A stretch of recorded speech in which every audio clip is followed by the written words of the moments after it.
नीरज अपने माता पिता की इकलौती संतान है। आर्थिक स्थिति बहुत अच्छी न होने के बावजूद भी बड़े ही लाड प्यार से उसके माता पिता ने उसका बचपन संवारा। उन्होंने नीरज को केवल प्यार ही नहीं दिया, अच्छे संस्कार और आदर्श की शिक्षा भी दी।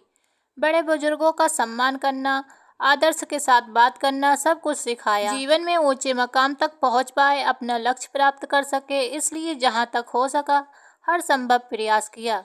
अपने सुख के लिए उन्होंने कुछ भी नहीं किया, किंतु अपनी बेटे की आंखों में पल रहे सपनों को अपनी आंखों में बसाया, उसे हकीकत का पूर्ण आकार दिया, जिसके परिणाम स्वरूप नीरज आज सफलता के उस मकाम तक पहुंच पाया है जहां पहुंचने की ख्वाहिश हर किसी के दिल में होती है। एक बहुत बड़ी कंपनी में अच्छी खासी सैलरी वाली नौकरी, बड़ा घर, गाड़ी, ऐशो आराम, कहा जाए तो नीरज को आज के समय में किसी बात की कमी नहीं है। नीरज के माता पिता को नीरज से बहुत उम्मीद थी। उन्हें अपने बेटे पर पूर्ण विश्वास था। वो अक्सर आपस में अपने लोगों के बीच में बातें किया करते थे, भगवान ने हमें नीरज के रूप में इतना अच्छा बेटा दिया है, हमारी कितनी परवाह करता है, भाग्यशाली हैं हम, हमारा बुढ़ापा तो बड़े ही सुख चैन से गुजरेगा। नीरज भी अपने माता पिता से अक्सर कहा करता था, मैं हमेशा आप लोगों के साथ रहूंगा, जीवन के किसी भी मोड़ पर आप लोगों को अकेला नहीं छोड़ूंगा, पढ़ लिख कर एक बहुत बड़ा आदमी बनूंगा, फिर आपको बहुत बड़े घर में रखूंगा। ऐसे ही कई अनगिनत बातें हैं जिन्हें सुनकर अपने बेटे पर उन्हें बहुत गर्व महसूस होता था। पर कहा जाता है ना, बेटे की पहचान तो होती है उसके विवाह के पश्चात ही। तो आइए देखते हैं नीरज अपने माता पिता के प्रति अपना फर्ज निभा पाता है या नहीं। नीरज के परिवार की रोजमर्रा जिंदगी वैसे ही गुजर रही थी जैसे अधिकतर परिवारों की होती है। सुबह सुबह की भागदौड़, छोटी मोटी नोकझोंक वगैरह वगैरह। प्रीति, मेरी टाई कहाँ रखी है? अब मेरा वॉलेट भी नहीं मिल रहा है। ये मेरी चीजें रोज रोज इधर से उधर कैसे हो जाती हैं? मैंने अपनी वॉच इसी टेबल पर रखी थी, वो भी दिखाई नहीं दे रही है। प्रीति, जल्दी करो, मेरा नाश्ता कहाँ है? मुझे लेट हो रहा है। तभी घर के दूसरे कमरे से आवाज आती है, नीरज, तुम्हारा यही रोज रोज का प्रॉब्लम है, मुझे भी तो ऑफिस जाना है, तैयार होना है, तुम अपनी चीजें खुद क्यों नहीं ढूंढ लेते, या माँ को बोलो वो ढूंढ कर दें। प्रीति की बात सुनकर नीरज माँ माँ की आवाज देकर जोर से अपनी माँ को पुकारने लगा। सामने दरवाजे से माँ आती है, हाथ में नाश्ता लेकर, और टेबल पर रखते हुए कहती है, बेटा पहले तुम नाश्ता करो, मैं तुम्हारी सारी चीजें ढूंढ कर देती हूँ। नीरज शांत होकर नाश्ता करने लगता है। उसकी माँ उसका सारा सामान ढूंढ कर उसके सामने लाकर रख देती है। नीरज ने नाश्ता करने के पश्चात अपनी माँ के हाथों को थाम कर कहता है, सच में माँ, अगर आप न होती मैं तो एक कदम भी आगे न चल सकता। बेटे के शब्द सुनकर माँ के चेहरे पर एक प्यारी सी मुस्कान आ जाती है। अमृत समान थे उसके ये शब्द, जिन्हें सुनकर उनकी सारी थकन दूर हो जाती। एक माँ को आखिर इसके अलावा और क्या चाहिए। प्रीति भी नाश्ता करके नीरज के साथ ही गाड़ी में ऑफिस के लिए निकल जाती है। रास्ते में नीरज प्रीति से कहता है, प्रीति, मम्मी की थोड़ी सी मदद कर दिया करो, अब उनकी उम्र हो गई है, सुबह सुबह इतना काम करके थक जाती हैं। इतना सुनना था कि प्रीति झल्ला कर बोली, अच्छा इतनी ही फिक्र है तो तुम क्यों मदद नहीं कर देते? सारी जिम्मेदारी मेरी ही है क्या, तुम्हारी कुछ नहीं? पापा जी जो रोज सुबह सुबह सब्जी लेने मार्केट जाते हैं, तुम क्यों नहीं लेकर आते? मैं भी तो ऑफिस जाती हूँ, पूरा दिन घर पर बेकार नहीं बैठी रहती। नीरज ने कहा, अच्छा बाबा ठीक है, अब तुम अपना मूड खराब मत करो, लो तुम्हारा ऑफिस भी आ गया, शाम को पिक कर लूँगा। प्रीति का मूड खराब था, इसलिए वो बिना बाय बोले ही ऑफिस के अंदर चली जाती है। ऑफिस जाते समय प्रतिदिन नीरज और प्रीति में अक्सर इसी प्रकार की चर्चा होती, जो बहस का रूप ले लेती, किंतु हर बार नीरज प्रीति के सामने झुक जाता था। शाम को दोनों घर वापस आते हैं। प्रीति अपनी सास के हाथों में दवाइयाँ देते हुए कहती है, माँ, इसमें आपकी और पापा जी की सारी दवाइयाँ हैं, वो आपने मुझसे कहा था लेकर आने के लिए। प्रीति की सास उसके सर पर हाथ रखते हुए कहती है, बेटा तुझे याद था, मैं तो भूल ही गई थी इसके बारे में। प्रीति ने अपनी सास का हाथ थामते हुए कहा, आप भूल सकते हैं, पर मैं कैसे भूल सकती हूँ? माना काम के प्रेशर के कारण मैं घर पर आपका हाथ नहीं बटा पाती, पर इतना तो आपके लिए कर ही सकती हूँ।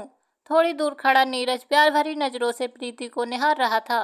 प्रीति ने पास आकर पूछा, क्या हुआ, ऐसे क्यों देख रहे हो? नीरज बोला, बस ऐसे ही देख रहा हूँ, तुम्हारा गुस्सा एक तरफ और माता पिता के प्रति प्यार एक तरफ, तुम कैसे ये सब मैनेज कर लेती हो? मुझसे तो होता ही नहीं। तुम सच में बहुत अच्छी हो, मैं तो बेकार में ही तुम पर गुस्सा करता हूँ। प्रीति अपनी तारीफ सुनकर नीरज से बोली, बस बस अब इतनी भी तारीफ मत करो, वो मेरे भी माता पिता हैं। मेरा भी तो कुछ फर्ज है उनके प्रति। और फिर प्रीति एक हल्की सी मुस्कान देकर अंदर चली जाती है। फिर रात को सब एक साथ बैठकर खाना खाते हैं। नीरज और प्रीति दोनों माँ के हाथ के बने खाने की तारीफ करते हुए कहते हैं, सच में माँ, आपके हाथों में तो जादू है, मन भर जाता है। खाने के बीच में ही नीरज और प्रीति पिताजी से कहते हैं, कल से आप योगा क्लास जाइए, आपकी सेहत बिल्कुल ठीक नहीं रहती। हमने योगा सेंटर में बात भी कर ली है। ये सुनकर नीरज के पिताजी ने कहा, अरे बेटा, तुम तो बेकार ही तकलीफ कर रहे हो। मैं तो ठहरा गांव देहात का रहने वाला, योगा सेंटर मेरे बस की बात नहीं। पर तुम लोग इतना ही कह रहे हो तो मैं घर पर ही थोड़ा बहुत कर लूँगा। नीरज के पिता की बात सुनकर नीरज की माँ हंसने लगी। अरे बेटा, इनसे तो बस खेतों में हल चलवा लो, वही काम अच्छे से कर सकते हैं। बाकी ये तुम लोगों का योगा तुम्हारे पिताजी की बस की बात नहीं। ऐसे ही हंसी खुशी से जिंदगी चल रही थी उनकी। रोजमर्रा की सागर की लहरों जैसी हलचल वाली जिंदगी थी उनकी। लेकिन शाम होते होते सब कुछ शांत सनोवर जैसा हो जाता था। फिर एक दिन अचानक उनके घर आई खुशखबरी ने उनके घर का माहौल ही बदल कर रख दिया। नीरज अपने पिताजी के साथ बाजार जाकर ढेर सारे खिलौने खरीद लाया। दोनों के चेहरे पर एक अलग ही खुशी थी। उधर प्रीति और उसकी सास का तो पूछो ही मत। प्रीति की सास प्रीति को 1 मिनट के लिए भी बिस्तर से उठने नहीं दे रही थी। उसके लिए अच्छा अच्छा पौष्टिक खाना बना रही और साथ ही साथ पूरे घर की साज सज्जा भी हो रही थी। ये सब हो रहा था प्रीति की प्रेगनेंसी की खबर सुनकर। एक नन्हा मेहमान नया सदस्य घर आएगा, ये बात सोचकर ही सभी परिवार के सदस्य बहुत उत्साहित थे। खासकर नीरज के माता पिता तो फूले न समा रहे थे कि अब वो दादा दादी बन जाएंगे। सब मिलकर प्रीति का बहुत अच्छे से ख्याल रखते थे। प्रीति ने अपने ऑफिस से मैटरनिटी लीव ले रखी थी क्योंकि प्रीति कोई भी रिस्क लेना नहीं चाहती थी, इसलिए अपना पूरा टाइम घर पर ही रहती थी। सही समय आने पर एक प्यारी सी नन्ही सी गुड़िया का उनके घर संसार में आगमन हुआ। किलकारियां गूंजने लगीं। सबकी आंखों का तारा वो नन्ही सी परी माता पिता दादा दादी के प्यार की छांव में पलने लगी। प्रीति ने भी कुछ सालों के लिए अपनी जॉब छोड़ दी। उसने तय किया जब तक उसकी बेटी थोड़ी बड़ी न हो जाती तब तक वो जॉब पर नहीं जाएगी।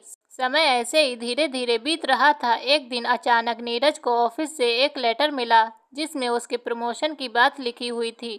इसके तहत उसे विदेश में ही रहकर अपना काम संभालना होगा। नीरज के लिए ये बहुत बड़ा मौका था आगे बढ़ने का, किंतु उसे समझ नहीं आ रहा था कि घर पर ये बात कैसे बताए। खैर, जैसे तैसे नीरज ने अपने परिवार को ये बात बताई। नीरज के प्रमोशन की बात सुनकर परिवार में सभी खुश हो गए। प्रीति की खुशी का तो जैसे कोई ठिकाना ही नहीं था। प्रीति ऐसे खुश हो रही थी जैसे मानो उसकी कोई मन की मुराद पूरी हो गई हो। अब आप ये सोच रहे होंगे कि ऐसी कौन सी मुराद जो पूरी हो गई। तो आइए जानते हैं। दरअसल ये सब जो अच्छा अच्छा दिख रहा था उस सब के पीछे की आखिर असली तस्वीर क्या है। प्रीति नीरज से कॉलेज के समय से ही प्यार करती थी, किंतु प्रीति एक ऐसी लड़की थी जिसे किसी की रोक टोक बिल्कुल पसंद नहीं थी। कॉलेज के समय से वो अपने माता पिता के साथ नहीं रहती थी। अपनी प्राइवेसी में किसी की भी दखल अंदाजी उसे पसंद नहीं था। किंतु एक सच ये भी था कि वो नीरज से बहुत प्यार करती थी और नीरज भी उससे उतना ही प्यार करता था। इतना कि वो प्रीति की हर बात पर आंख मूंद कर विश्वास कर लेता था। वो जैसा कहती वैसा ही करता, उसकी हर बात मानता और प्रीति इस प्यार का कभी कभी गलत फायदा भी उठा लेती थी। दोनों की शादी इस शर्त पर तय हुई थी कि शादी के बाद नीरज अपने माता पिता को साथ नहीं रखेगा। नीरज ने बिना कुछ सोचे समझे उसकी इस शर्त को आसानी से मान लिया। उसने सोचा एक बार शादी हो जाए तो माता पिता को किसी तरह समझा बुझाकर गांव वाले घर भेज देगा। ये सब सोचते हुए उसके मन में एक बार भी ख्याल नहीं आया कि ढलती उम्र में उसके माता पिता कैसे अकेले रहेंगे। तब नीरज के माता पिता को इस शर्त के बारे में कोई जानकारी नहीं थी। फिर नीरज की कॉलेज की पढ़ाई पूरी होने के बाद एक बहुत बड़ी कंपनी से नीरज को जॉब ऑफर आया तो नीरज उस समय बहुत खुश था और प्रीति ने इस खुशी के मौके का फायदा उठाकर नीरज को प्रपोज कर दिया। प्रपोज करने के 1 साल बाद दोनों की शादी बड़े धूमधाम से हुई। प्रीति ने शादी में अपने माता पिता को शामिल नहीं किया। नीरज के माता पिता को ये बात तो अच्छी तो नहीं लगी, किंतु बेटे की खुशी के आगे उन्होंने चुप रहने में ही समझदारी समझी, क्योंकि नीरज उनके बुढ़ापे का इकलौता सहारा था। उसे नाराज हो करके आखिर कहाँ जाएंगे। शादी के कुछ दिनों बाद ही प्रीति ने नीरज को शर्त याद दिलाई। नीरज के ऊपर दबाव डालने लगी कि अभी के अभी जाकर अपने माता पिता से कहो कि वो गांव चले जाएं। नीरज ने प्रीति को समझाया, मैं मानता हूँ कि मैंने तुमसे वादा किया था, पर तुम एक बार सोच कर देखो, अभी अभी शादी हुई है, उनके भी तो कुछ अरमान हैं अपने बेटे बहू के साथ रहने के। कैसे कह दूं अचानक कि यहाँ से चले जाओ। लेकिन प्रीति जिद पर अड़ गई और मैं कुछ नहीं जानती, तुम अभी के अभी उनसे बात, अगर तुमने उनसे जाकर बात नहीं की तो मैं कर लेती हूँ। तब नीरज मजबूर होकर अपने माता पिता के समक्ष जाकर हिचकिचाते हुए कहता है, माँ पिताजी, मुझे आप लोगों से कुछ बात करनी है। नीरज के माता पिता, हाँ बोलो बेटा, इतना हिचकिचा क्यों रहे हो, कोई परेशानी है क्या? हम तुम्हारे माता पिता हैं, बेझिझक अपनी बात कहो। इतना सुनकर नीरज ने हिम्मत जुटाते हुए किंतु नजरें झुकाकर कहा, माँ पिताजी, अब गांव में ही जाकर रहें तो अच्छा होगा। मुझे और प्रीति को ऑफिस के काम में अक्सर बाहर जाना ही पड़ेगा, तो आप लोगों के यहाँ देखभाल कौन करेगा? और शहर की भागदौड़ भरी जिंदगी में आप लोगों का अकेला रहना भी बहुत मुश्किल है। नीरज के माता पिता बहुत भोले थे। उन्हें सच में लगा कि उनका बेटा सच में उनकी चिंता कर रहा है, किंतु वे जाते कहाँ। गांव का घर, यहाँ तक जमीन भी नीरज की पढ़ाई में बेच चुके थे, किंतु इस बात की भनक उन्होंने नीरज को लगने नहीं दी थी। इसलिए उन्होंने बहाना बनाया, बेटा नीरज, गांव के घर की कुछ मरम्मत अभी बाकी है, जैसे ही पूरी हो जाएगी हम लोग वहां चले जाएंगे। तुम हमारी चिंता मत करो, हम अपनी देखभाल खुद कर सकते हैं। माता पिता की बात सुनकर बिना कुछ जवाब दिए, केवल सिर हिलाकर नीरज वहां से चला गया। प्रीति को जब सारी बात बताई तो वो गुस्से से बौखला गई। कहने लगी, ये सब तो बस बहाना है, ऐसे लोगों की तो आदत ही होती है, बस सर पर बैठकर रोटियां तोड़ना। बहुत हो गया नीरज, तुमने अभी तक अपनी शर्त पूरी नहीं की, जल्दी से उनका कोई इंतजाम करो, नहीं तो इसका अंजाम इतना बुरा होगा कि तुम सोच भी नहीं सकते। अपने माता पिता के लिए इतनी कड़वी बातें सुनकर तकलीफ तो उसे जरूर हुई होगी, किंतु वो फिर भी चुप रहा। आखिर क्यों? जिस माता पिता ने उसके लिए इतना सब कुछ किया, उनके समर्थन में कहने के लिए उसके पास एक शब्द भी नहीं था। क्या सच में औलाद ऐसी होती है? नीरज प्रीति के प्यार में इस कदर खो गया था कि वो ये भी भूल गया था कि आज वो जो कुछ भी है, जिस मकाम पर है, सिर्फ और सिर्फ अपने माता पिता की बदौलत ही है। और नीरज को ऐसे वक्त में भी केवल प्रीति की ही चिंता हो रही थी। खैर, उस समय तो उसने किसी तरह प्रीति को समझा लिया और आश्वासन दिया कि जल्दी कुछ करेगा, किंतु आए दिन इसी बात को लेकर नीरज और प्रीति में भयंकर झगड़ा होता था। इस बात की थोड़ी बहुत भनक नीरज के माता पिता को थी, किंतु वो ये समझते थे कि मियाँ बीवी की छोटी मोटी झड़प समझकर अनदेखा कर देते थे। जैसे जैसे दिन बीत रहे थे, प्रीति का गुस्सा और उसका आपसी झगड़ा 7वें आसमान पर चढ़ रहा था। प्रीति प्रेगनेंसी के दौरान और अपनी बेटी के जन्म होने के बाद थोड़ी शांत जरूर हो गई थी, किंतु उसके मन से ये बात अभी तक नहीं निकल पाई थी। वो तो मौका ही ढूंढ रही थी कि कब इन दो बूढ़ा बुढ़ियों से छुटकारा मिले। नीरज भी प्रीति की हाँ में हाँ मिलाया करता था, किंतु माता पिता तो माता पिता ही होते हैं। कभी कभी नीरज को उन पर दया भी आ जाती थी, किंतु ऐसी दया किस काम की जो अपने माता पिता के बुढ़ापे का सहारा ही ना बन पाए। नीरज प्रीति की बातों का पूरी तरह से समर्थन करता था। वो कहते हैं ना, जैसी संगत वैसी रंगत। प्रीति के साथ रहते रहे उसे भी बात बात पर माता पिता की रोक टोक पसंद नहीं आने लगी। नीरज प्रीति के रंग में पूरी तरह रंग गया था। अब जिस प्रकार प्रीति अच्छा बनने का दिखावा करती थी, धीरे धीरे नीरज भी यही काम करने लगा। प्रीति तो कुछ शांत इसलिए भी रहती थी कि उसे घर का कुछ काम करना नहीं पड़ता था। सारा काम उसके सास ससुर ही किया करते थे, किंतु प्रीति और नीरज के झूठे दिखावे को नीरज के भोले माता पिता कभी पकड़ ही नहीं पाए। आज इसलिए जब नीरज ने अपने प्रमोशन की खबर सुनाई तो प्रीति को मानो खुशियों का आसमान मिल गया। नीरज के कहने पर प्रीति ने अपनी पैकिंग भी शुरू कर दी। दूसरी ओर नीरज के माता पिता को ये लग रहा था कि वे लोग भी नीरज के साथ विदेश जाएंगे, इसलिए वो भी खुश होकर अपना सामान सजाने लगे। लेकिन ये क्या, अगले दिन नीरज प्लेन के केवल 3 टिकट ही लेकर घर आया। नीरज के माता पिता केवल 3 टिकट देखकर आश्चर्यचकित हो गए। उन्होंने सोचा कोई बात नहीं, नीरज खुद आकर उन्हें बताएगा, इसलिए कुछ कहे बिना ही दोनों अपने कमरे में चले गए। थोड़ी देर बाद नीरज उनके पास आया और कहा, माँ पिताजी, आप लोग मुझे माफ़ कर दीजिए, मैं अभी आप लोगों को अपने साथ नहीं ले जा सकता। नई जगह है, नया शहर है, मैं एक बार वहाँ सेटल हो जाऊँ, फिर आप लोगों को अपने साथ ले जाऊँगा।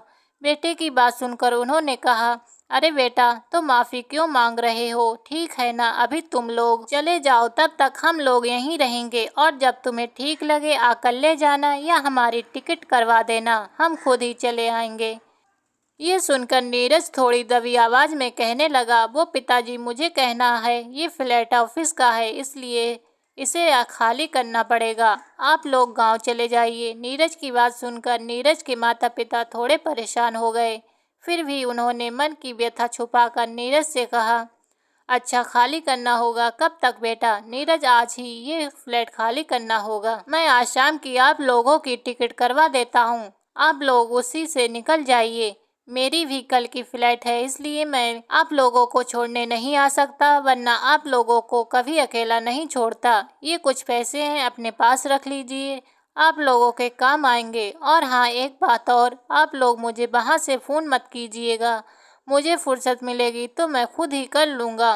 दरअसल बात यह है कि अभी शुरुआती दिनों में काम का प्रेशर कुछ ज़्यादा ही होगा, लेकिन आप लोग चिंता बिल्कुल मत कीजिए, मैं पैसे भेजता रहूँगा। अब नीरज के माता पिता के पास कहने के लिए कुछ भी नहीं था। सच्चाई तो बता नहीं सकते थे कि गांव का कोई घर ही नहीं है, और सच ही तो है, माता पिता कब अपने त्याग का बखान अपनी संतान के सामने करते हैं। वो तो बिना किसी फल की चिंता किए अपना कर्म करते जाते हैं।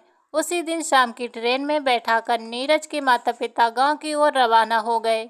नीरज काम का बहाना करके उन्हें स्टेशन तक छोड़ने भी नहीं आया, किंतु उसके माता पिता ने भी इसको उसकी मजबूरी समझकर स्वीकार लिया। बेटे बहू और पोती से अलग होकर उन दोनों का मन बहुत उदास हो गया था।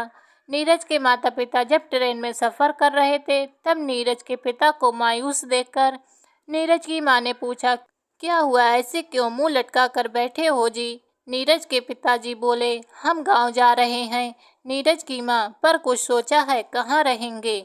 हमारा तो वहाँ कुछ भी नहीं। नीरज की माँ बोली, आप इसकी चिंता क्यों करते हो? थोड़े बहुत पैसे तो हैं हमारे पास, और नीरज ने भी तो दिए हैं। हमारा ही गांव है, कुछ ना कुछ इंतजाम कर ही लेंगे, और फिर कुछ दिनों की ही तो बात है, नीरज आकर हमें ले ही जाएगा। वैसे भी नीरज को इतनी बड़ी कामयाबी मिली है, उस पर अगर हम उसे घर बिकने की बात बता देते तो ये उसके लिए अच्छा नहीं होता। वो बेकार में हम लोगों के लिए परेशान हो जाता। आखिर है तो वो हमारा इकलौता बेटा, उसे हम कैसे परेशान कर सकते हैं? नीरज के पिता बोले, हाँ भाग्यवान, कहे तो तुम ठीक रही हो। ईश्वर ने जब इतना कुछ किया है हमारे लिए तो आगे भी कर देंगे। नीरज के माता पिता गांव पहुंच गए, किंतु ये क्या, नीरज और प्रीति तो अभी तक उसी शहर में और उसी फ्लैट में मौजूद हैं। यहाँ तो पूरी तस्वीर ही बदली बदली सी नजर आ रही है। तो क्या वो प्रमोशन वाली बात, विदेश जाना, सब कुछ दिखावा था, नाटक था, अपने बूढ़े माता पिता से छुटकारा पाने का?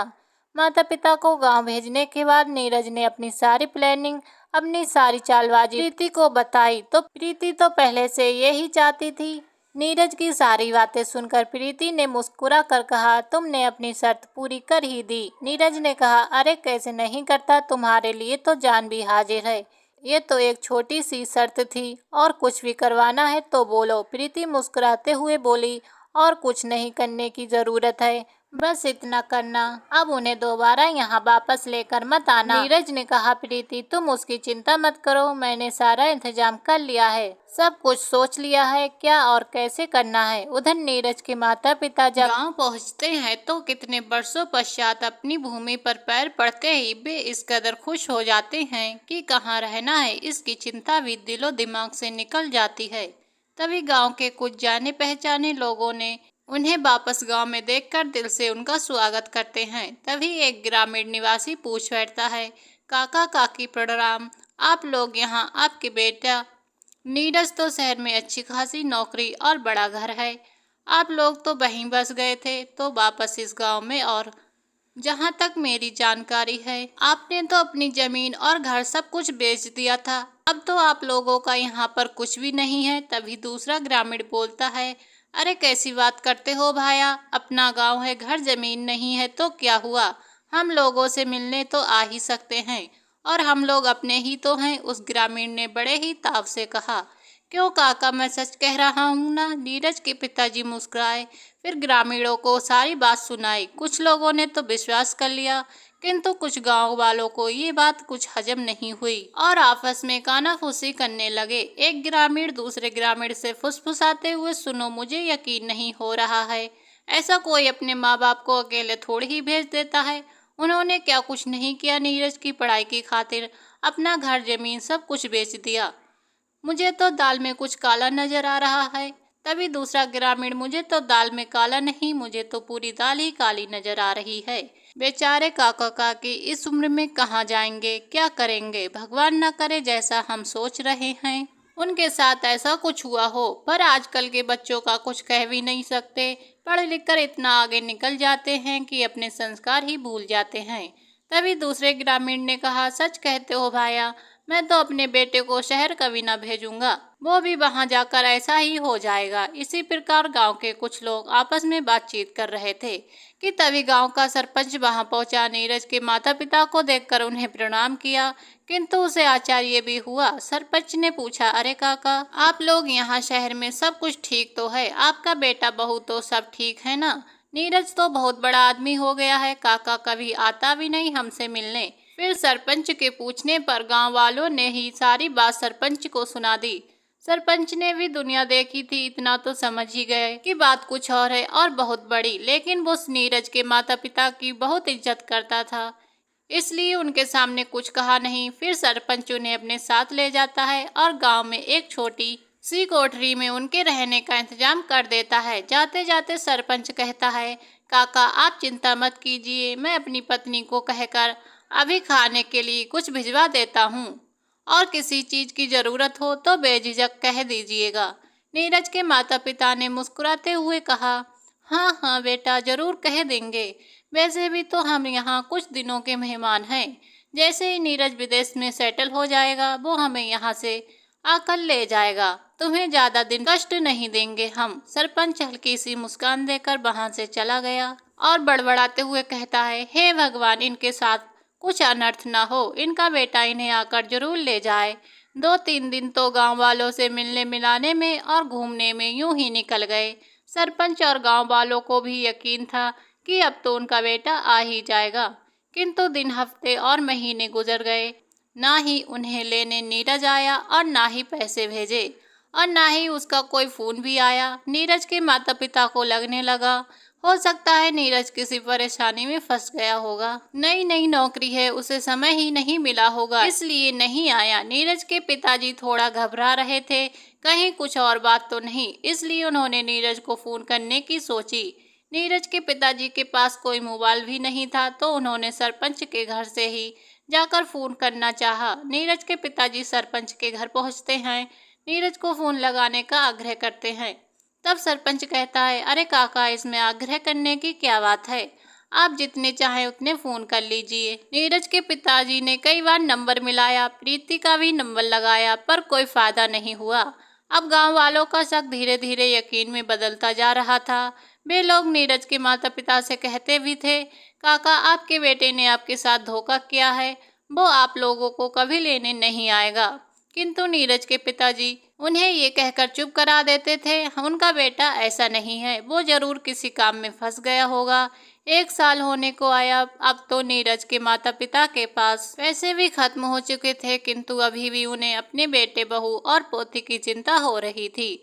उन्हें लग रहा था कहीं वो लोग किसी मुसीबत में तो नहीं हैं, क्योंकि उन्हें अपने बेटे पर पूरा विश्वास था, क्योंकि वो बिना किसी कारण ऐसा कुछ नहीं करेगा। इसी तरह कई साल गुजर गए। नीरज अपनी पत्नी और बेटी के साथ एहतराम की जिंदगी बसर कर रहा था और यहाँ उसके माता पिता गरीबी में अपनी जिंदगी गुजार रहे थे। सरपंच थोड़ी बहुत जो मदद कर सकता था कर रहा था, खुद का बेटा होते हुए भी किसी और की दया पर उनका जीवन चल रहा था, किंतु सिर्फ खाना और पहनना तो उनकी जरूरत नहीं थी।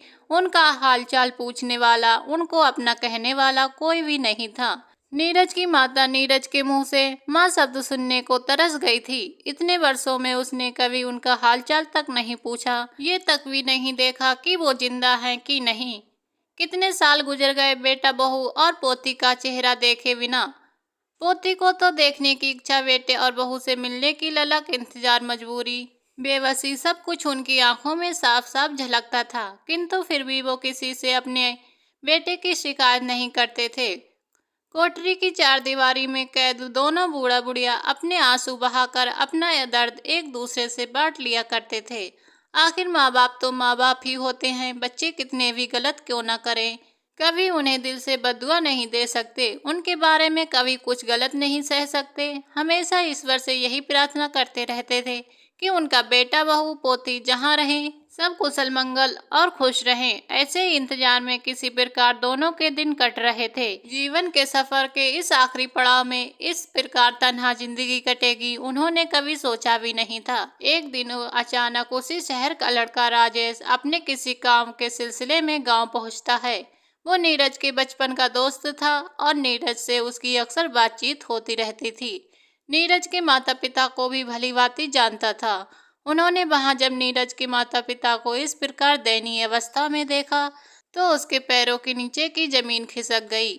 उसे कुछ समझ नहीं आ रहा था। अभी कुछ दिनों पहले ही तो नीरज से बात हुई थी जिसमें उसने बताया था कि उसके माता पिता उसके साथ ही रहते हैं, स्वस्थ हैं और खुश हैं। राजेश का दिमाग काम नहीं कर रहा था। नीरज के माता पिता को ऐसी हालत में देखकर उसे पूछे बिना नहीं रहा गया। राजेश ने उनसे जब उनकी इस तरह की हालत के बारे में पूछा तो वो कुछ भी बताने को तैयार नहीं थे। किंतु राजेश के बहुत पूछने और आग्रह करने पर नीरज के पिताजी ने राजेश को सारी बात बताई। तब राजेश ने आश्चर्यचकित होते हुए कहा, क्या कह रहे हो आप काका? नीरज तो अभी भी मुंबई में ही रहता है, वो तो कभी विदेश गया ही नहीं। मेरी तो अक्सर उससे बातचीत होती रहती है।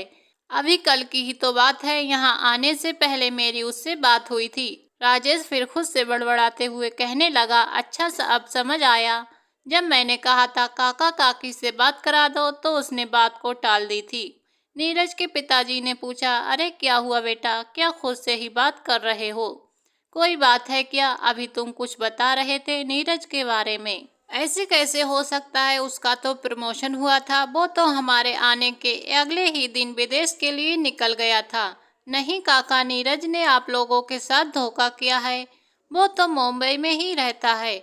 मैं कल लौट रहा हूँ, आप लोग चलिए मेरे साथ, सारी सच्चाई आपकी आंखों के सामने आ जाएगी। मन तो नहीं मान रहा था लेकिन बेटे बहू और पोती को देखने की इच्छा भी हो रही थी। इसलिए राजेश के बहुत कहने पर नीरज के माता पिता उसके साथ चलने को तैयार हो गए। किंतु जैसे ही नीरज के माता पिता वहां पहुंचते हैं, अंदर से आती हूँ कि कुछ आवाज सुनते ही उनके कदम वहीं दहलीज पर रुक जाते हैं। अंदर नीरज और प्रीति आपस में कुछ बात कर रहे थे। प्रीति नीरज से कह रही थी, कितना अच्छा हुआ तुम्हारे बुढ़े माँ बाप गांव चले गए, हमारी जिंदगी कितनी सुकून से गुजर रही है ना। तुमने भी ना क्या तरकीब निकाली थी उन्हें यहाँ से भगाने की। मानना पड़ेगा दिमाग तो है, नीरज ने हंसते हुए कहा। अरे बाबा, ये सब तुम ही से तो सीखा है। मुझे तो पहले से ही पता था कि वो लोग सरपंच काका के घर जाकर मुझे फोन करने की जरूर कोशिश करेंगे, इसलिए उनका नंबर पहले ही ब्लॉक कर रखा था। प्रीति ठहाके लगाकर हंसने लगी कि तुमने बहुत अच्छा काम किया, नहीं तो वो किसी न किसी प्रकार यहाँ तक पहुँच ही जाते। और जब वो साथ थे तो मैं झूठा दिखावा करते करते सच में बहुत थक गई थी, और कुछ दिन अगर वो यहाँ रहते तो मेरे सब्र का बांध ही टूट जाता। तब नीरज ने कहा, अच्छा हुआ ना, तुम्हारे सब्र का बांध टूटने से पहले ही मैंने उनका बोरिया बिस्तरा बांध दिया हमेशा के लिए। अरे प्रीति, क्यों बेकार की बातें कर रहे हैं हम, अब सब भूल जाओ। मैंने ऐसा भटकाया है कि कितनी भी कोशिश कर लें वो लोग दोबारा हमारी जिंदगी में नहीं आ सकते। और ये सब कहते हुए नीरज को लज्जा भी नहीं आ रही थी कि जिसके लिए वो ऐसे शब्द कह रहा है वो उसके जन्मदाता हैं। उन्हीं की बदौलत वो इस संसार में आया है।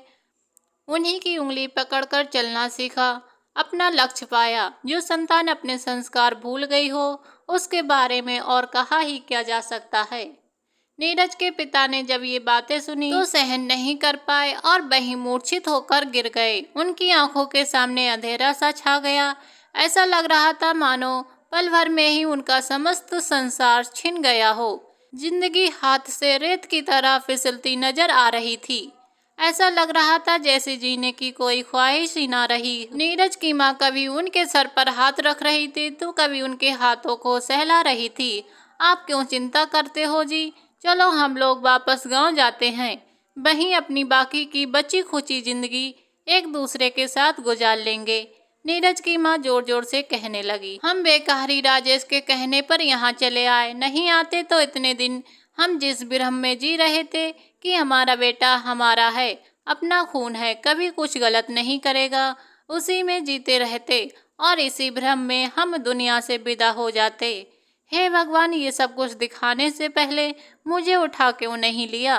किंतु नीरज की माँ की बातें नीरज के पिता के कानों तक पहुंच ही नहीं पा रही थीं, क्योंकि वो सारे जंजालों से मुक्त होकर इस दुनिया को छोड़कर सदा सदा के लिए विदा ले चुके थे। नीरज की माँ विलाप करते हुए कहने लगी, आप तो चले गए, मुझे किसके भरोसे छोड़ गए, और कहकर जोर जोर से रोने लगी। इस कदर घर के बाहर रोने की आवाज सुनकर आसपास के लोग एकत्रित हो गए। प्रीति और नीरज भी घर से बाहर आए। भीड़ में से निकलकर देखा तो उसके पिताजी मृत अवस्था में घर की दहलीज पर पड़े थे और उसकी माँ पास ही विलाप कर रही थी।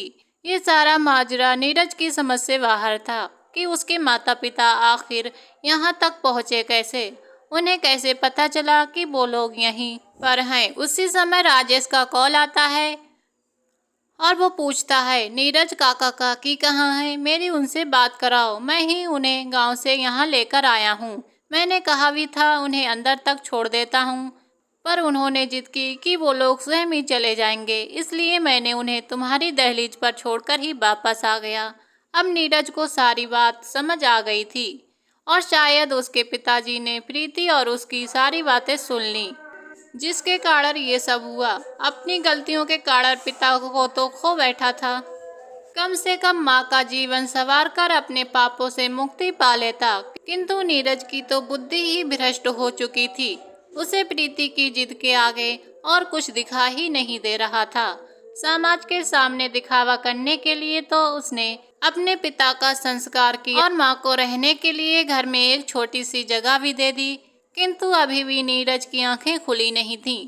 प्रीति ने नीरज की माँ को घर में रहने की इजाज़त तो दे दी थी, किंतु उसके साथ नौकरों जैसा व्यवहार करती थी, यहाँ तक कि पोती से भी नहीं मिलने देती थी। नीरज की माँ तो वैसे भी पति के देहांत के बाद कुछ शांत सी हो गई थी, बिल्कुल अकेली और लाचार। इसलिए प्रीति द्वारा किए गए बुरे व्यवहार को वो सहन कर जाती, मानो जैसे किसी बात का कोई असर ही नहीं हो रहा हो, एक जिंदा लाश के समान हो गई थी।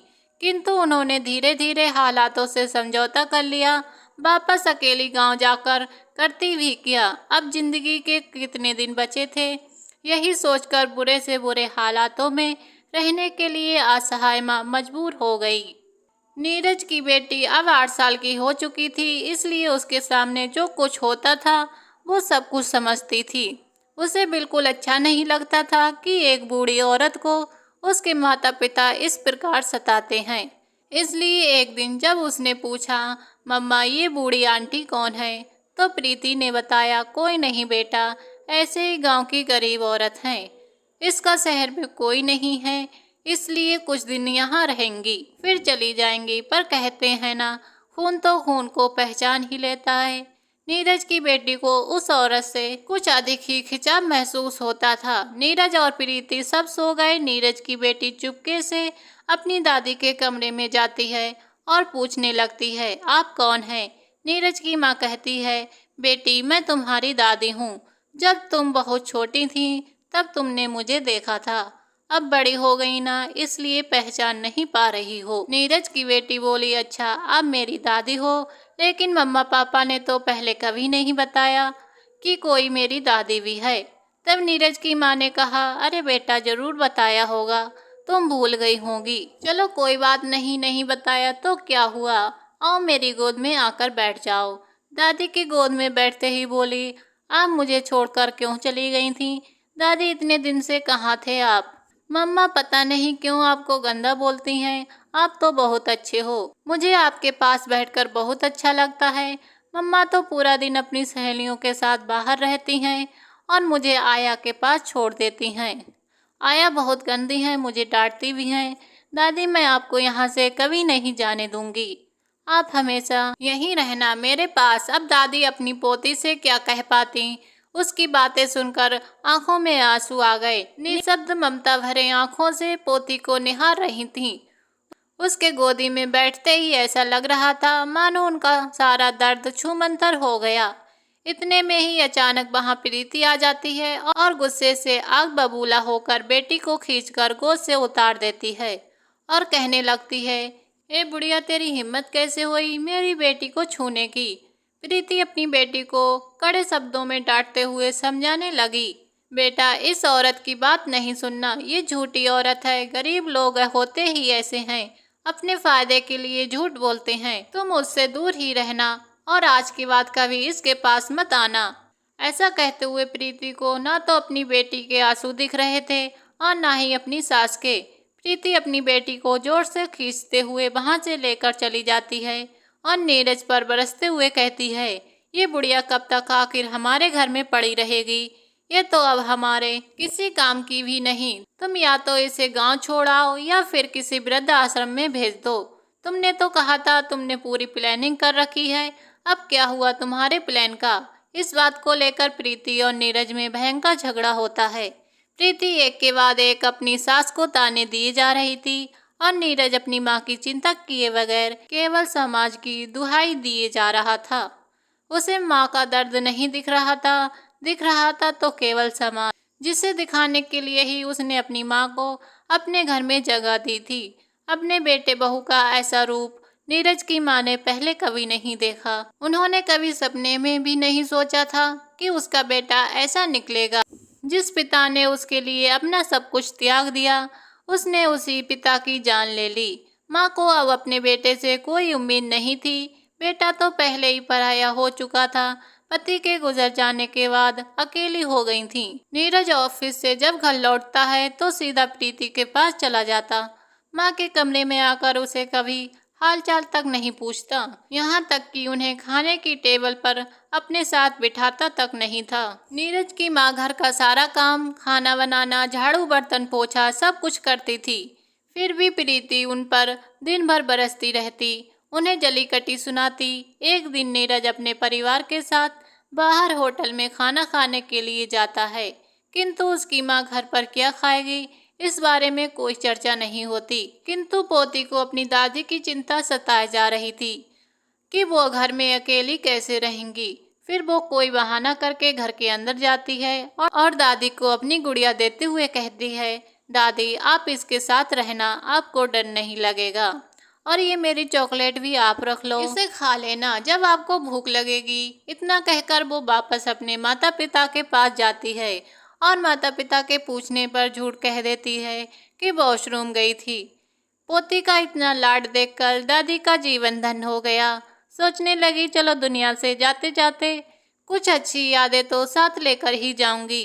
साथ में ले जाने के लिए केवल आंसू ही रखे थे। नीरज की माँ पति के जाने के दुख और बेटे के तिरस्कार की वजह से अंदर से पूरी तरह टूट चुकी थीं। रात में केवल पानी पीकर ही सो जाती हैं। नीरज और उसका परिवार देर रात को घर पहुंचता है। बच्ची अपनी दादी के पास जाना चाहती थी, लेकिन प्रीति उसे झटके से खींचकर अपने साथ ले गई। नीरज भी इस बात की सुध किए बिना कि उसकी माँ ने कुछ खाया भी होगा कि नहीं, प्रीति के पीछे पीछे कमरे में चला जाता है। उससे इतना भी नहीं हुआ कि प्रीति से छुपकर ही 2 पल जाकर अपनी माँ का हाल चाल पूछ ले, प्यार से उनके हाथों को ही थाम ले। क्या पता फिर ये मौका मिले ना मिले। फिर सुबह होती है, प्रीति चाय के लिए शोर मचाने लगती है, किंतु काफी देर तक कोई आवाज नहीं आती। तो प्रीति गुस्से से अपने कमरे से निकलकर नीरज की माँ की कमरे की ओर जाती है और जोर जोर से चिल्लाने लगती है, ए बुढ़िया अभी तक सो रही है, सारा काम कौन करेगा। प्रीति के जब बहुत बोलने पर भी वो नहीं उठी तो प्रीति के मन में शंका हुई। प्रीति पास जाकर उन्हें हिलाने लगती है किंतु उनकी सांसें ही बंद हो चुकी थी। प्रीति जोर जोर से चिल्लाकर नीरज को बुलाने लगी। नीरज प्रीति की आवाज सुनकर दौड़कर वहां पहुंचता है तो माँ को मृत अवस्था में पाकर अचंभित रह जाता है। पहले पिताजी की मृत्यु, अब माँ भी उसे छोड़कर जा चुकी थी। माँ की लाश देखकर नीरज को अपनी गलती का एहसास हुआ, किंतु अब पछताए होत क्या जब चिड़िया चुग गई खेत। वक्त ने तो नीरज को दूसरा मौका भी दिया था, लेकिन वो नादान समझ ही न सका और एक के बाद एक गलतियां करता चला गया। नीरज की गलती ये थी कि वक्त ने उसे माफी मांगने का मौका भी नहीं दिया। कितने भी जन्म ले लो किंतु माता पिता का कर्ज न चुका पाओगे। सब कुछ मिलता है जीवन में, दोबारा माता पिता कहाँ पाओगे। नीरज पछतावे की आग में जल रहा था। काश उसने प्रीति की बातों में आकर माता पिता का तिरस्कार न किया होता। काश उन्हें गांव ही ना भेजा होता। काश उन्हें वापस ले आता। काश उन्हें फोन ही कर लेता। काश के अलावा नीरज के पास और कुछ नहीं था। अब इसी पछतावे के साथ उसे अपनी पूरी जिंदगी गुजारनी पड़ेगी। हर माता पिता अपने बच्चे को अच्छे संस्कार ही देते हैं और संतान ये भली भांति जानती और समझती है कि उसके माता पिता ने उसे एक बेहतर जीवन देने के लिए स्वयं को भुलाकर अपना सब कुछ त्यागा है। किंतु जैसे जैसे वो बड़ा होता है, समझदारी की दुनिया में कदम रखता है, उसे अपने माता पिता का किसी बात पर रोक टोक करना बेतुक लगने लगता है। हर बात पर तर्क वितर्क करना शुरू कर देता है। माता पिता तो अपने संतान की भलाई ही चाहते हैं, किंतु उनकी इस चिंता को बाधक समझता है और ऐसी समस्याएं अक्सर संतान के विवाह के उपरांत ही दिखाई देती हैं। और यहाँ पर दोस्त पर आए घर से आई हुई बेटी अर्थात संतान की पत्नी को भी दिया जाता है। मैं यहाँ पर एक बात कहना चाहूँगी कि अपने माता पिता के प्रति फर्ज सबसे अधिक किसका बनता है, एक बेटे या बहू का। समाज के हिसाब से देखा जाए तो ये सारी जिम्मेदारी बहू की हो जाती है, किंतु मेरे विचार से यदि एक बेटा माता पिता के दिए संस्कार और उनके प्रति अपना फर्ज जिंदगी भर याद रखे तो कैसी भी परिस्थिति में वो अपने माता पिता को बेघर नहीं कर सकता, क्योंकि बहू तो पराए घर से आई है किंतु उसके माता पिता ने उसे जन्म दिया है।